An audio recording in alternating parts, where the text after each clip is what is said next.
Hey my Oklahoma homies, today we're going to learn how to do a water test on a well system. Why do we do this? We test for total chloroform and other things that could possibly contaminate our drinking water. So let's say you have a house that's on a well and you need to do a water test. It's important that you do it properly because if not, you can get a false positive or a false negative, both of which are bad and going to cost you money for a reinspect, possibly bust a deal. So I'm going to flip you around here and show you what's going on. Alright, per DEQ standards, we'll zoom in on this right here. You see right there, it shows the faucet you use, not the faucet, which means we don't do it from a bathtub, we don't do it from a kitchen one throw.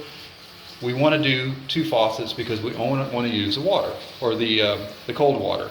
Alright, so first thing we're going to do is clean the faucet threads with some at least 10% bleach.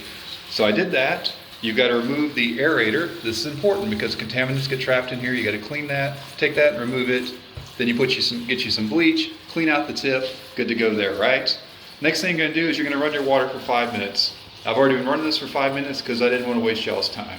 All right, so now what do we do? All right, got our little bottle here for the DEQ. We're going to fill it up just slightly above the 100 milliliter line. Don't touch the inside of the bottle. Don't underfill it. Make sure you keep track of the house you're checking and where you're taking the sample from.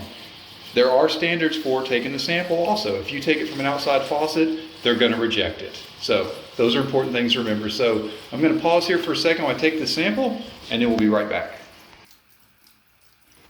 All right, so we're back at it. One thing I didn't add is that you want to reduce the water to a slow trickle. Basically, you don't want the water splashing out of the bottle when you fill it up because you can't see it now because I've already filled it, but there's little like bacteria basically in this bottle.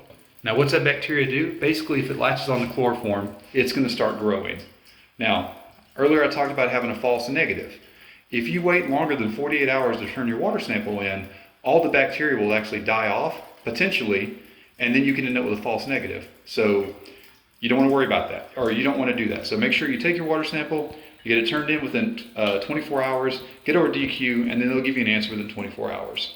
All right, so let's say we have a water well test that comes back bad. Well, that'll be the next video on how to shock a well. But this is Pete, All Access Team Chamber of Realty. Pete's out.